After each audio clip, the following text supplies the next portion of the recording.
C'est l'attaque allemande, non?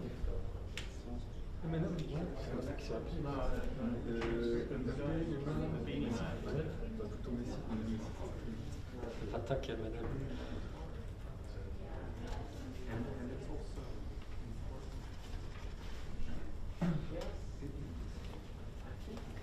Vous avez le même pied en fait.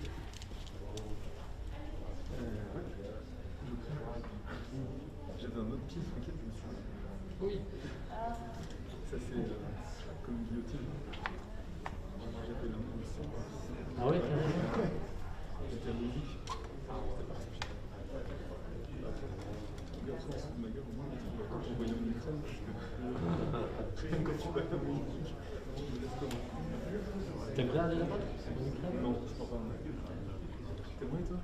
Il fait trop froid. Non, puis en fait,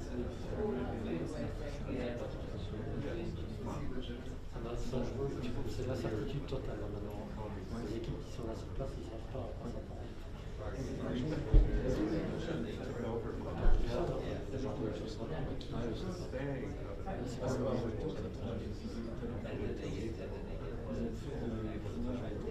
Ah ouais.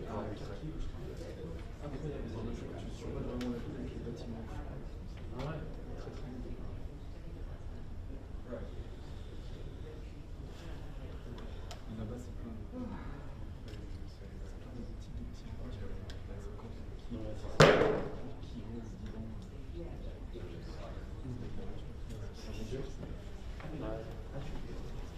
c'est ce qui s'est passé avec les Balkans aussi. Ils ont engagé des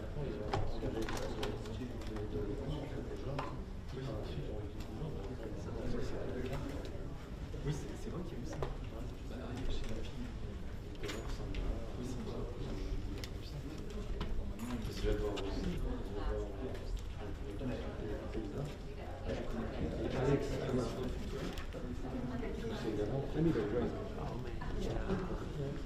You have an ID for tonight? They do. Go upstairs. Take a shadow of choice. Let's make something happen. Go get dinner. Coffee.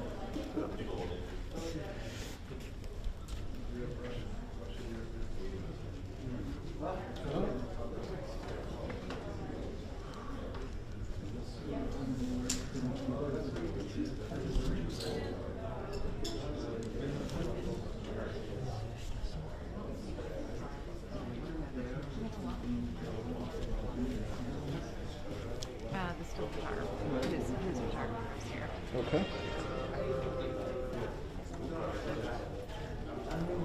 Salut. Ça va? Et toi? Ouais. En forme? Ouais. Quel coup? Je suis rentrée de vacances ce matin et je suis pas encore. T'es rentrée de vacances? Tu étais où? À Marseille. À Marseille? Ouais, juste quelques jours. Ok. Mais voilà, ça fait du bien quand même. Même si j'ai pris ce billet-là et la guerre a explosé, quoi. Je me suis dit, quand même, putain, je pars en vacances 4 jours, tu vois, et il y a la guerre. Mais tu sais à quelle heure ça commence là? C'est censé commencer à 35. Donc ça veut dire dans 5 minutes environ.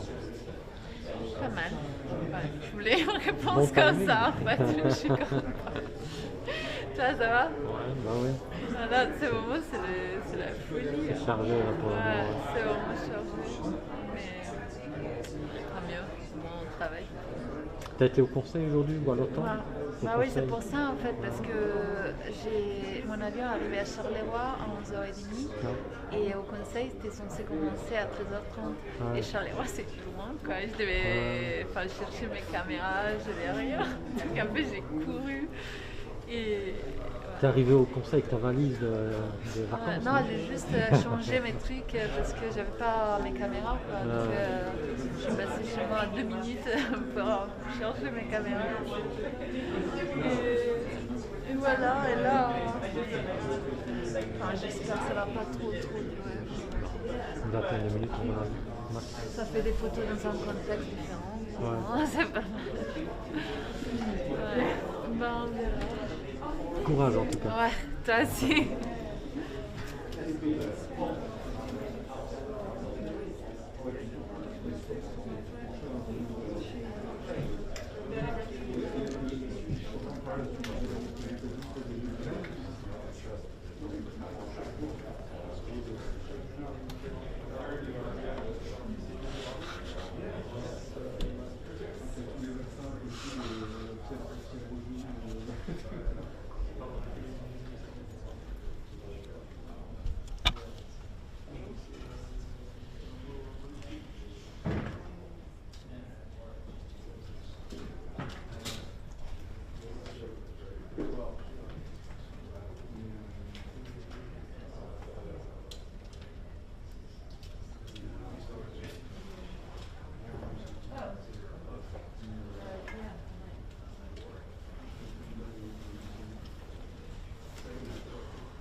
Am I in your shot here?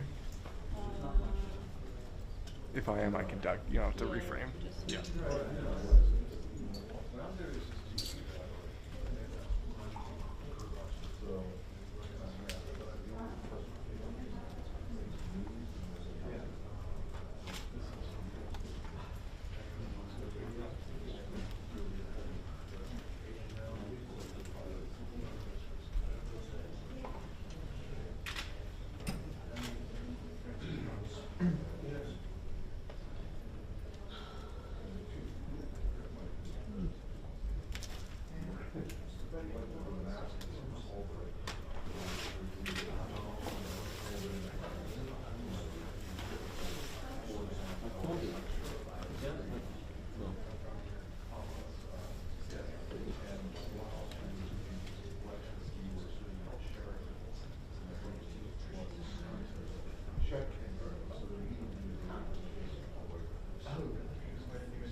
mon avis, hein, il va passer par ici. Ouais, c'est ça. Sécurité, cordon. Parce que c'est pas une porte en fait. Que là dans le fond à gauche, c'est pas une porte en fait, hein, j'ai l'impression. Bon là c'est.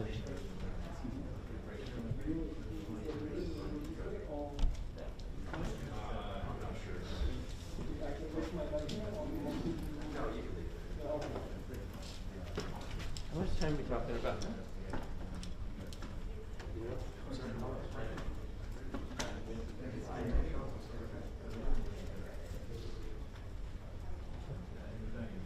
Ici tout, C'est ça. Et pas sincèrement, je dirais tout.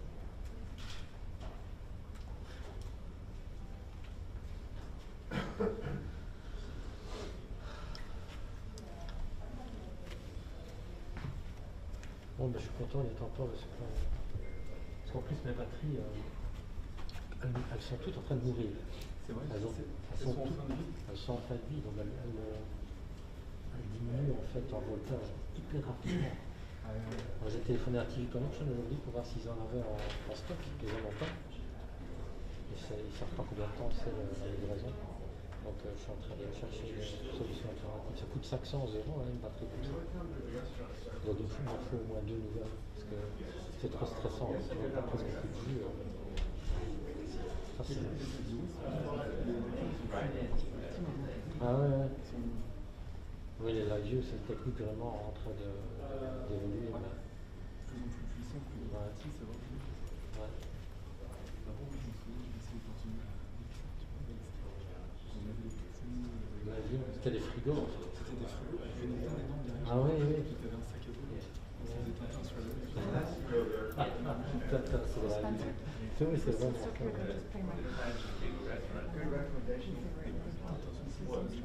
Objectif libre, il allait sur la ligne. Le capitaine Haddock qui avait une whisky qui était soumis à la gravitation, il voyait des bulles de whisky. Can you see your phone if ever I Ça touch fait longtemps, c'est un truc qui m'a marqué quand j'étais gosse. Qu'est-ce qui se passe, il est là?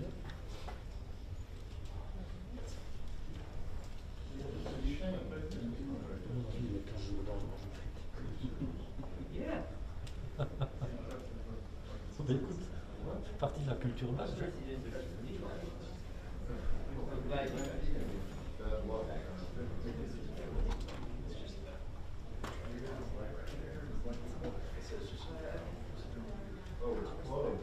Bon, il va falloir que tu bouges parce que ça vient pas ça.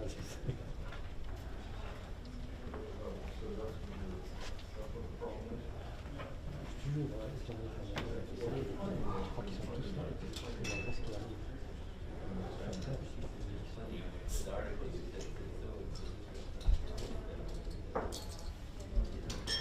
Well, COVID, they can't get staff. It might not be either. Anyway, I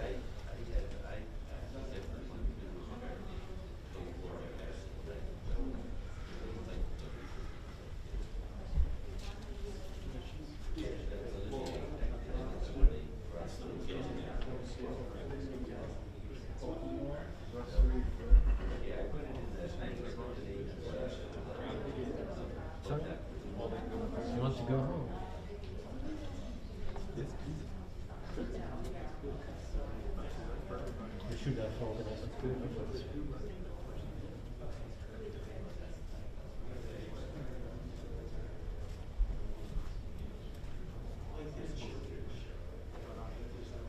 Or was it one of our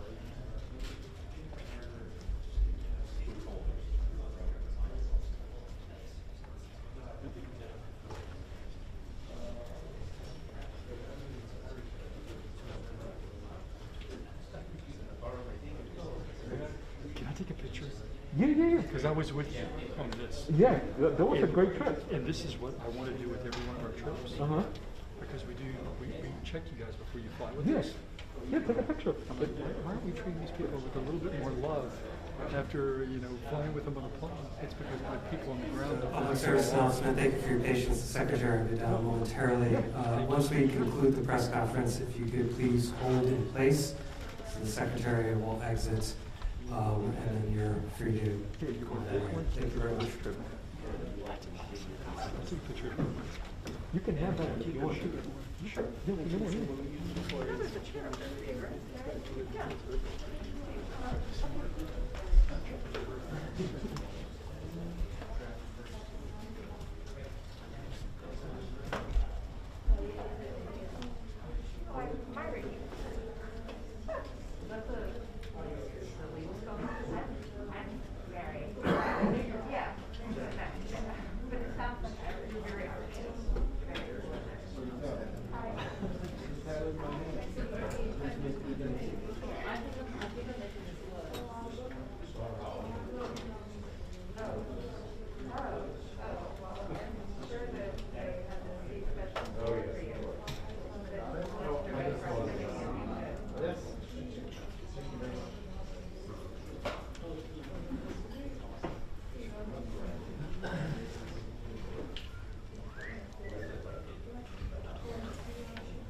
Ça j'aime bien, qu'ils organisent des emplacements avant. Ça c'est nickel. Ça enlève complètement tout le stress. Yeah, probably. T'inquiéter pour l'emplacement caméra. Parce que tu vois, à Cannes par exemple, tu dis Cannes c'est génial et tout. C'est toujours le gros souci, il y a énormément de presse. Donc si tu as une conférence de presse à 11h avec tu viens plein, 2 heures d'avance pour avoir la presse. Et plein de places. Là, la section du bon marqué, tu peux regarder le Rien de marqué, c'est simple. Donc tu dois vraiment être à l'avance pour avoir Tu attends. à 2 heures, de toute façon. Oui, bien sûr. C'est tellement efficace. Et alors, tu as des conférences, vraiment des grosses conférences. I can go to that now. C'est juste que tu as accès. Tu n'as pas presque des on va parler ça pour tuer ça.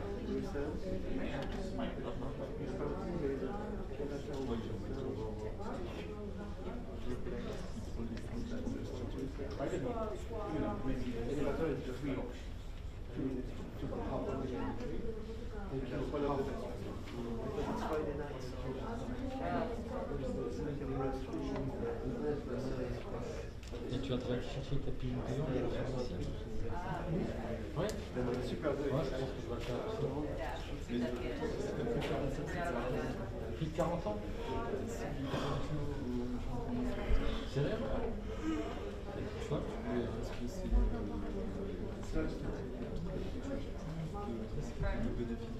Sérieux?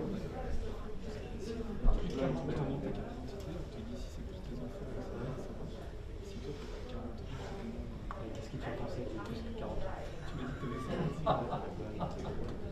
Non, J'aurais dit 39. Oh, tu te rattrapes bien. Quand tu penses 56, j'ai 100% dans cette phase-là à Martin, c'est pas bien tout. C'est assez.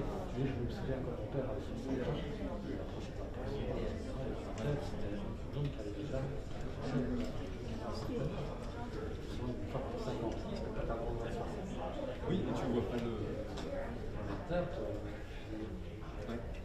Évidemment, l'avantage de boulot, c'est que physiquement, on reste actif. On n'est pas parti derrière le boulot. On n'est pas. Donc ça, c'est bien, ça, c'est un avantage. Mais quand même, si je veux faire la fête jusqu'à 5h du matin, Moi, j'y arrive plus. Moi, j'ai 38. Mais je. Depuis que j'ai 30 ans, ouais. Ou alors c'est Bah oui, c'est ça.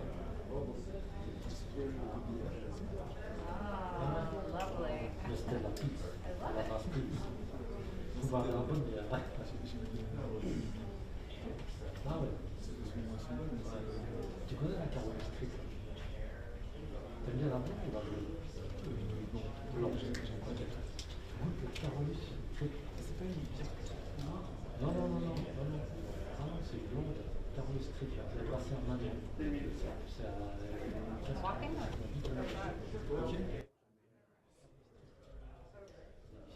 C'est found the place? Yeah. Good.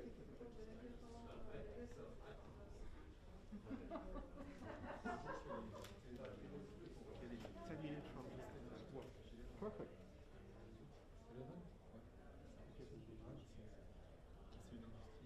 Yeah, no, let's go. You want to go right now? No. Let's skip the press conference. Yeah. Look at the review. Ah oui, ils donnent la recette. Yeah. Perfect. Yeah, let's go. Let's skip the press conference. Do we need this? No. Okay. Et puis après, ils avaient servi au cul et du vin. C'était génial, j'ai adoré cette histoire. Deux arrivés à voir, on les Africains qui avaient le concert, et on faisait tous les cours du festival de là, et c'était vraiment tiens, avec des toilettes, vraiment, beau bébé, c'était visuellement, c'était une chouette histoire. En plus, c'était des Africains, et ils commençaient après à servir la bière, etc., entre eux, et c'était vraiment une chouette histoire. Les moyens trappistes, là, c'est que en Belgique. Oui, non, il y a 5 trappistes, il y a 5 trappistes, formation trappiste, il y en a 90 qui viennent au Pays-Bas. Et ça trappe.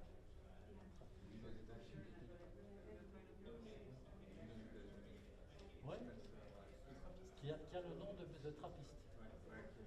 Bon, on va lui demander. Ah ouais? Ah, je sais. Ah, j'étais absolument pas au courant de ça.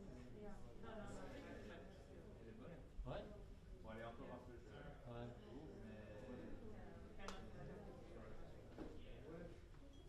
Ah ben voilà. Non, j'ai pas cherché, mais je dis ah ben voilà parce que j'ai appris quelque chose. Donc c'est bien.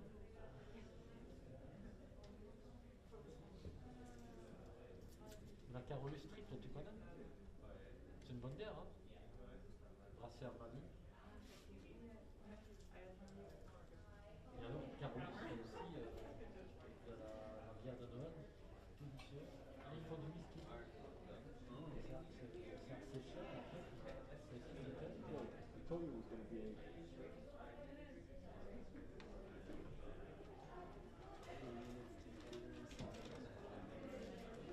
We'll take some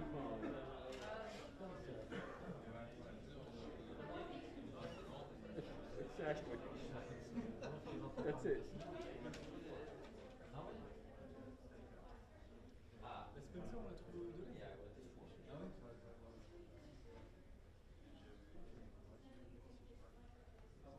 J'avais été filmé quand dans le cadre de la Corona, j'avais été filmé la Westfleet. En fait, ils avaient pris la vente. Ça, c'est quand même une bonne idée. Ça, l'exclusif, il avait vachement pas. C'était bien la Westfleet.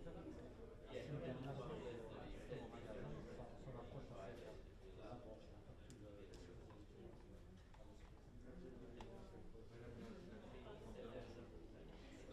Comment?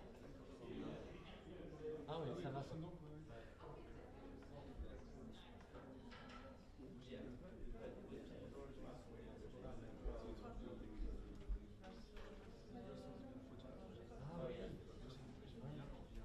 oui. Il faut l'avoir bien. C'est ta préférée. On a fait une histoire sur la bière. Du pain, c'est ça l'histoire qu'on a fait.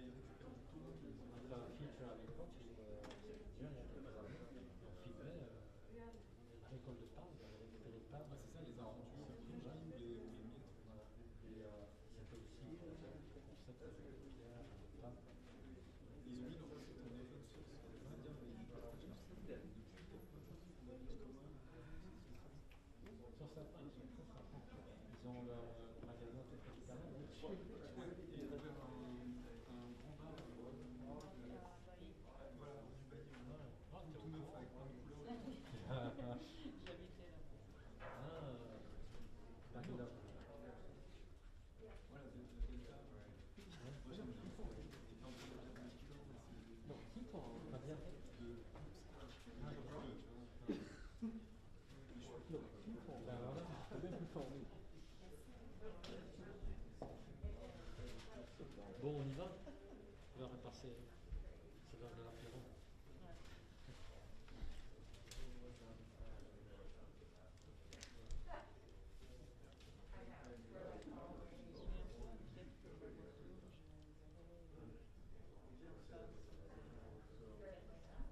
c'est ça la sonnerie que l'entendait.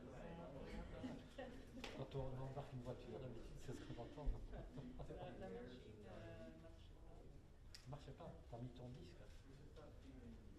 Quand le paramètre ne fonctionne pas, quand le paramètre, tu mets ton disque, en fait, à ce moment-là, tu n'as pas de période. C'est le truc, en fait, à régler.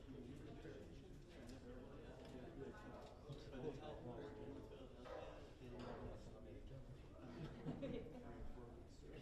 non, mais retiens ça, si tu aussi en tout cas en Belgique, parce que j'étais tout près du point chemin de l'autre jour, et les paramètres ne fonctionnaient pas, ils étaient juste en train de contrôler. Et donc j'étais les trouver, et ils m'ont dit il faut mettre le disque à ce moment-là, pas de problème.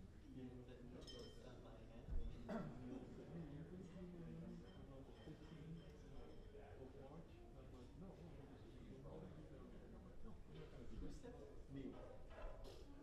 Yeah, because I want to spend my free time with you. Yeah.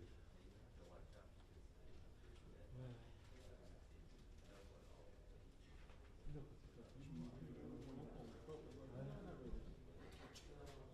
He wants a free bed for access. What's happening? No, let's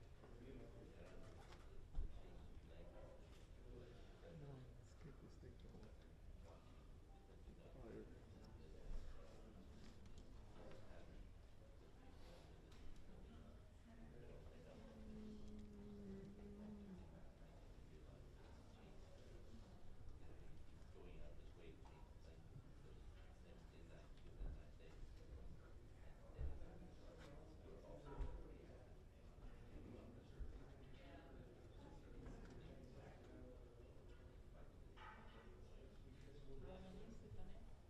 À Venise, j'espère. It's always late.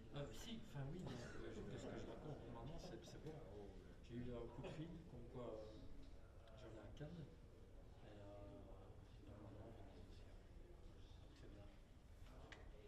Ça met 2 bulles d'oxygène. Enfin, c'est du boulot, hein, c'est énormément de travail. T'as détesté?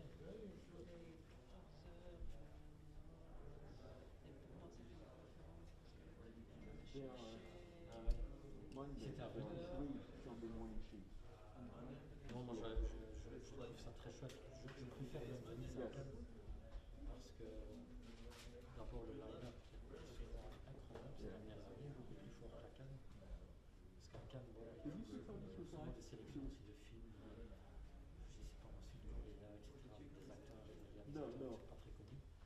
Et à Venise, le line-up, par exemple en septembre passé, c'était incroyable. Oui. 1 minute warning or 30 seconds. Donc j'y vais. Bon, ça va faire les autres.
good evening, everyone.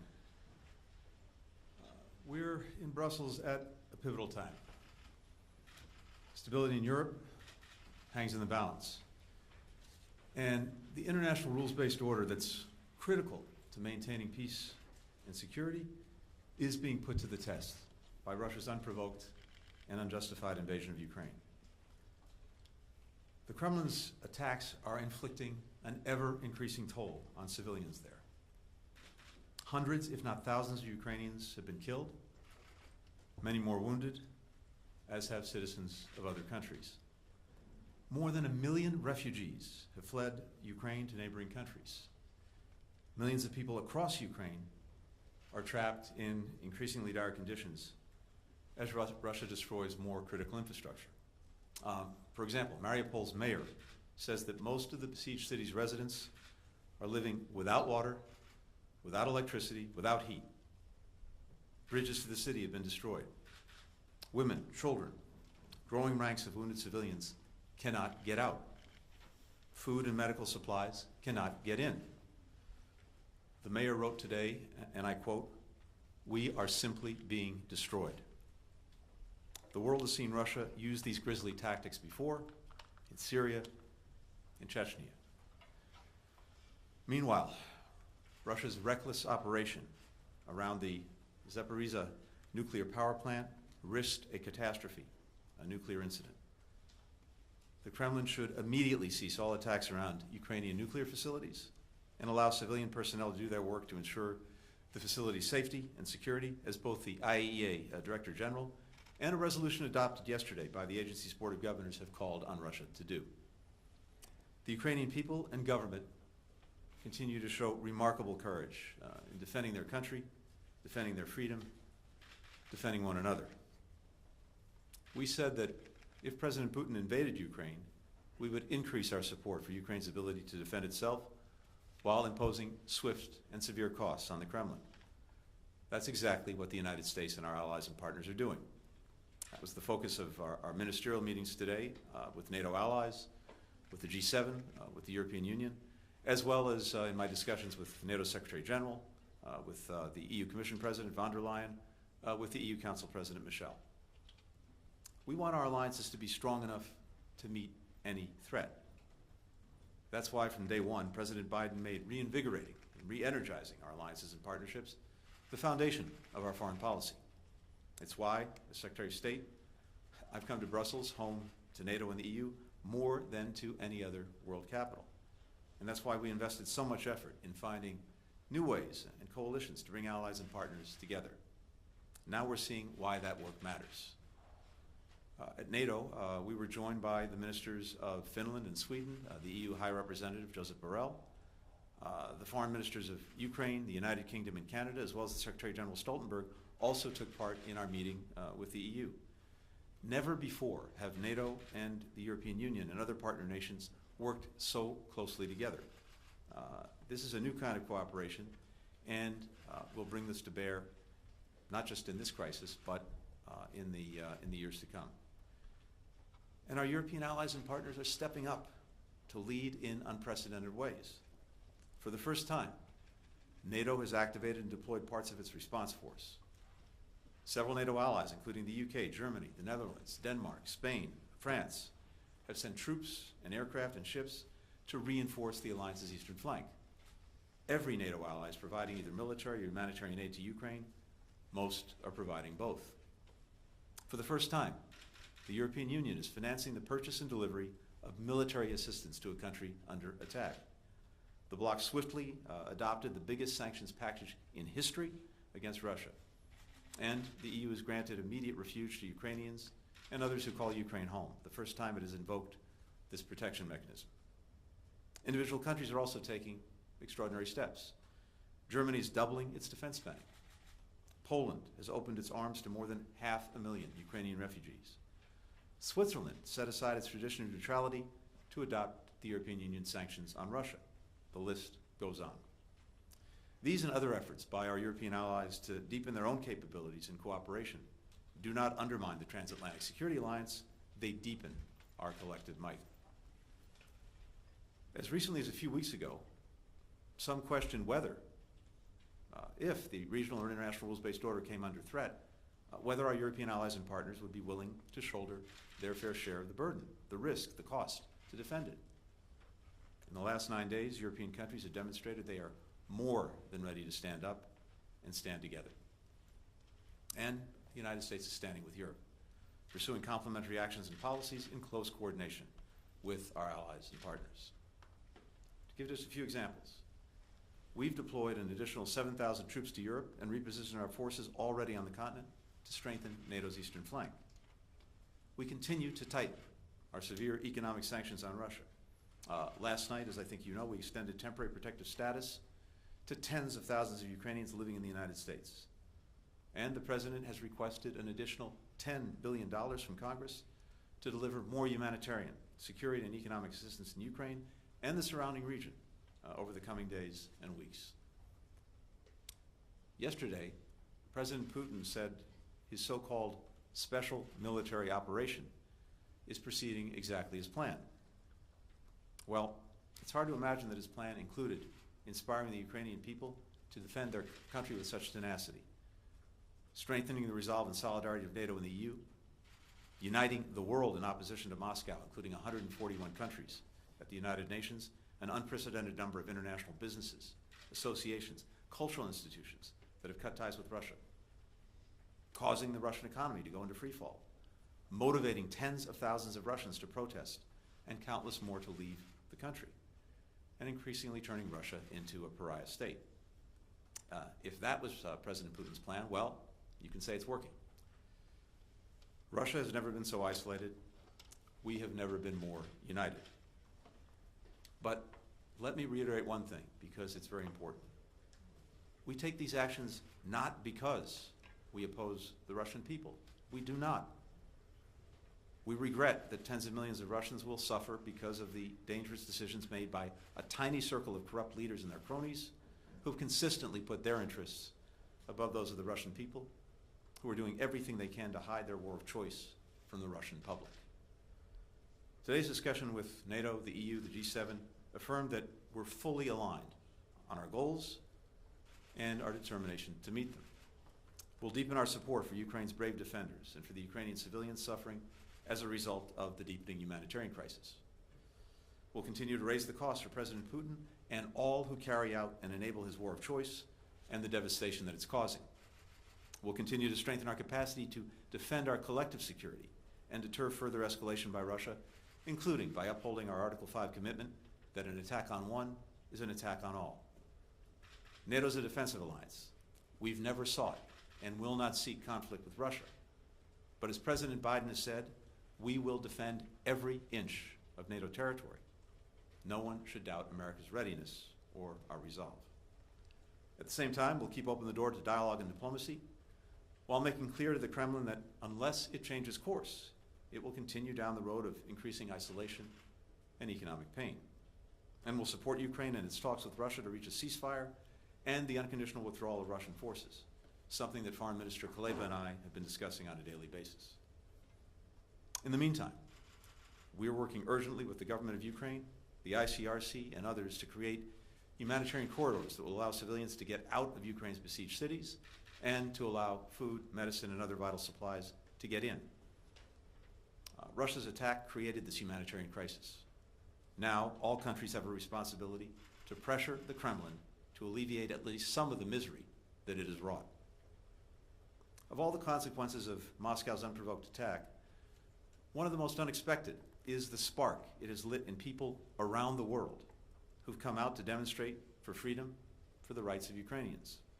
That includes valiant individuals in places where protesting the Kremlin's war means risking arrest, beatings, or worse, as thousands of Russians and Belarusians have done. For years, we've seen the dangerous tide rolling back democracy and human rights and undercutting the rules-based order, fueled in no small part by Moscow. With this brutal invasion, we, our European allies and partners, and people everywhere are being reminded of just how much is at stake. Now, we see the tide of democracy rising to the moment. With that, I'm happy to take some questions.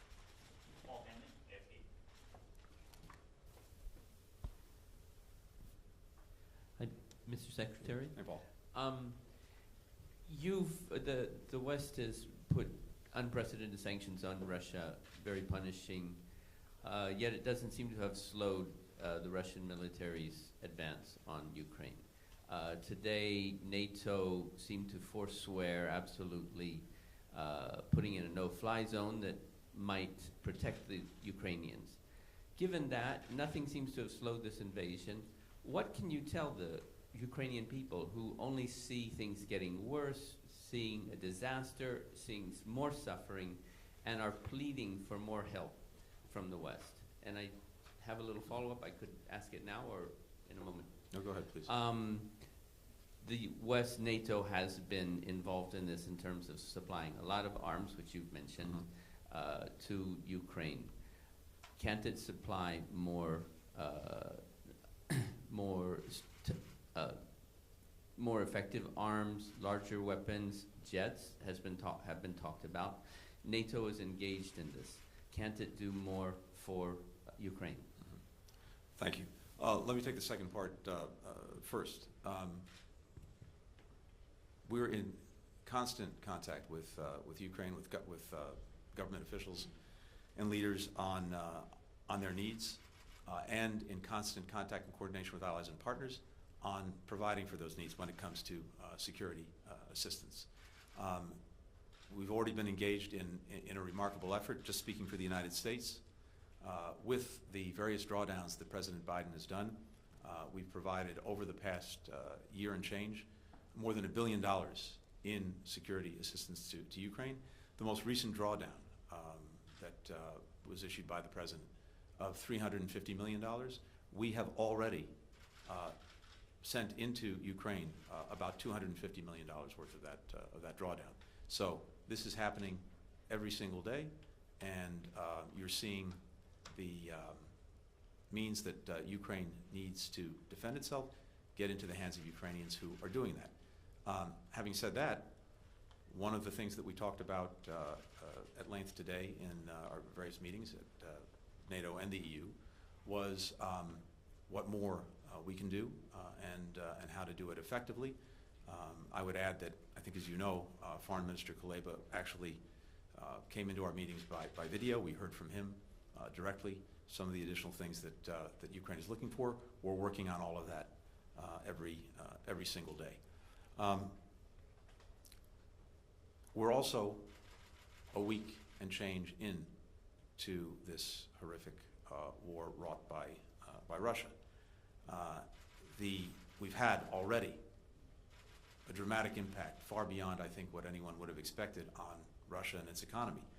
The ruble is trading at its weakest levels ever. It's worth less than a penny. Russian authorities are expecting exporters to sell at least 80% of the foreign currency that they have to prop up what is a rapidly weakening currency. The stock market's been closed for days due to a fear of capital flight once it opens. This is the longest stretch of emergency closure since Russia defaulted back in the 1990s. The CBR has more than doubled their key interest rate, the central bank, to 20%, the highest in almost 20 years. Capital controls, et cetera. We're seeing, I have a list 5 pages long of all the businesses that have left Russia. But the impact is there, it's powerful, it's real, and it is building. So let's see how Russia responds to that as this really takes hold and takes a grip. Second, as we've been demonstrating by not only what we've been saying, but what we've been doing, the support for Ukraine is real, profound, extensive. The security assistance that we just talked about, that continues to go in. The humanitarian support that we continue to build in response to the humanitarian horror that Russia has wrought, as well as economic assistance. Unfortunately, this is not like flipping a light switch. It takes time, and when you have, in the case of Russia and President Putin's Russia, a country that is prepared to go to excessive means to achieve its results, it is a real challenge. But not only are we at it every day, I think what the Ukrainian people can see is virtually the entire world united in support of them, in support of their cause of independence, territorial integrity, freedom, demonstrated by the meetings we had today, demonstrated by the 141 countries that came together at the United Nations to make that clear. So there is a huge tide of support for Ukraine. There is a huge weight bearing down on Russia. Let's see what the impact is. Maeve McMahon, Euronews. Hi there, thank you so much for the floor. Maeve McMahon, Euronews. So we heard this morning at NATO that the situation will get worse before it gets better. So tell us, what do you know that we don't? And is the no to the no-fly zone set in stone completely, or would you consider it if this conflict does become a massacre? And just to follow up, was it naive of you and of course the Europeans to trust in Putin to opt for diplomacy? Thank you so much. When we say it is likely to get worse, it's unfortunately based on everything we know about President Putin's methods when it comes to seeking to subjugate another country to his will, or another region to his will. We saw it in Chechnya. We've seen it in Syria. We saw it, of course, in 2014 in Ukraine. And what we're seeing on the battlefield is Russian forces seeking to encircle the major cities, including Kyiv, and we're seeing them use increasingly brutal methods, including going at civilians and civilian populations. So I think the terrible expectation is that the suffering we've already seen is likely to get worse before it gets better, for as long as Russia pursues these methods. So that is unfortunately more likely than not, although we are doing everything we can to try to move us to a different track. With regard to the no-fly zone, I think you heard NATO Secretary General Stoltenberg speak to this earlier today. One of the responsibilities we have, even as we are doing everything we can to give the Ukrainian people the means to defend themselves effectively against Russia, we also have a responsibility, as the Secretary General said, to ensure that the war doesn't spill over even beyond Ukraine. And again, because I think he put it so well, as he noted, the only way to actually implement something like a no-fly zone is to send NATO planes into Ukrainian airspace and to shoot down Russian planes, and that could lead to a full-fledged war in Europe. President Biden has been clear that we are not going to get into a war with Russia, but we are going to tremendous lengths with allies and partners to provide Ukrainians with the means to effectively defend themselves. And of course, we're seeing every single day their extraordinary heroism, as well as very real results in what they're doing to achieve that. And I'm sorry, I missed the last part of your question. Just, do you feel like, because I remember we spoke together last spring when you were here in Brussels at the NATO headquarters, and I feel the question now is, do you feel that you were naive, or the Europeans were naive to trust in Putin that he would come to the table and he would choose diplomacy over this invasion? Well, I'll only speak for the United States. I think we were the opposite of naive. We have been saying, warning for months, that President Putin was planning and was likely to carry out an aggression of Ukraine. And of course, in recent weeks, before the invasion began, I laid out before the United Nations, the Security Council, exactly what we expected Putin to do and how he would do it, creating bogus pretexts for war, and then using those false flags and other operations as justification for invading Ukraine. And for months, we made clear that this is what we expected, but at the same time, it's our obligation, my obligation, the obligation of allies and partners, to pursue diplomacy if there is any opportunity to do so. Because, as we said all along, it's far preferable than what we're seeing. And again, as we said all along, there are two paths that Russia can take. One is diplomacy and dialogue. The other is aggression against Ukraine. And we said we would be prepared either way. And we are. Nomi Iqbal, BBC.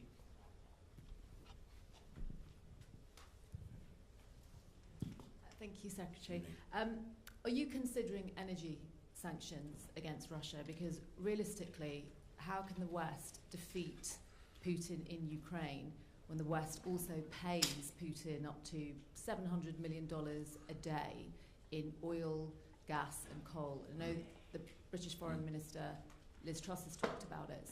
How Britain's looking into it, are you? First, as a general proposition, nothing is off the table, and we are evaluating every single day the sanctions, their implementation, and additional measures. The sanctions are designed, in the first instance, of course, to have maximum impact on Russia and Putin, while minimizing harm to us and our allies and partners. There's no strategic interest in reducing the global supply of energy. The immediate effect would be to raise prices at the pump for Americans, and also to pad Russian profits with rising prices. So we've been carving out payments for energy trade and transport from the sanctions that we've been implementing. But we have a strong interest, we and our allies, in degrading Russia's status as a leading energy supplier over time. This would be a profound strategic shift. That's why Nord Stream 2 was shut down. That's why we're surging LNG to Europe right now, to help accelerate its diversification away from Russian gas. It's why we're denying critical technologies to Russia for further energy exploration going forward through the export controls we put in place. This is part of a process to reduce reliance, dependence on Russian energy. So that's where our focus is, but again, as I said, we're looking at these things every single day. How long will that take? Well, and how many people have to die in Ukraine before? I'm not going to put a time frame on it. What's happened in record time, as we've seen, are sanctions and other measures that a few weeks ago people would have said were never going to happen. I think we've demonstrated very, very clearly that what we said we would do many months ago, when this crisis first began to emerge, back in November, December, the G7 countries, the European Union, I said that if Russia chose the path of aggression, we would impose massive consequences on Russia, including unprecedented economic sanctions. I know some people thought that was more rhetoric than reality. I think we've demonstrated already how strong that reality is, and again, we're looking every day at measures to increase the extraordinary pressure we're already exerting. We'll take a final question from Yuri Shako, DW. Thank you very much, Secretary. I have two questions. First is also on no-fly zone. You said that NATO will not send fighter jets to Ukraine to shoot down Russians. It's understandable, but there is another way to impose this no-fly zone, and I mean sending to Ukraine air defense capabilities. Of course, United States sent Stinger missiles, but I'm speaking about high to medium air defense capabilities to support the currently working Ukrainian defense capabilities with S-300 and Buk, which are working also quite well. The second question is, we saw more than a week of fighting and how Russian forces weren't able to achieve most of its, they were bogged down, they were stopped in many places. So how does this week of war change the US assessment of the might of Russian military that was considered to be quite high? But now, what is your assessment now? Thank you very much. Thank you. First part of the question. We are looking every day at what technologies, what capacities we can effectively deliver to Ukraine to defend itself. And that's an ongoing conversation, literally happening on a daily basis, both with Ukraine and government officials, as well as among allies and partners. And so the main focus is on making sure that anything we provide can be used effectively and in a timely way. So, but as I said, that's quite literally something we're looking at every day. So I don't want to draw any conclusions from the week of invasion in terms of what this tells us about Russia or its capabilities. I think we'll have time to fully assess that.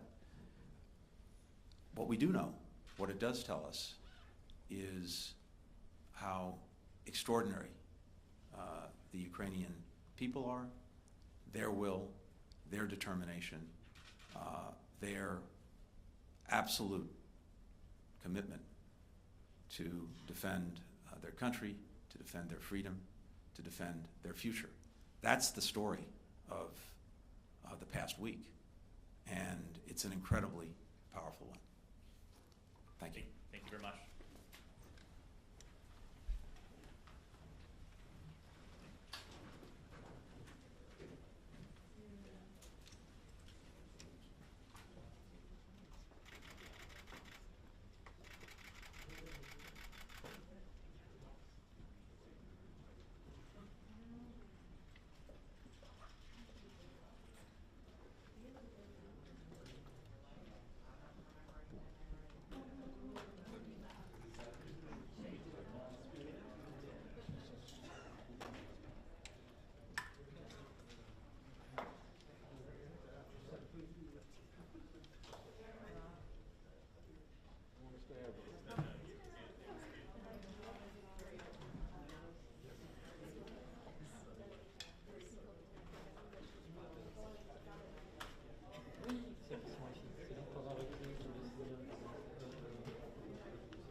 Ja,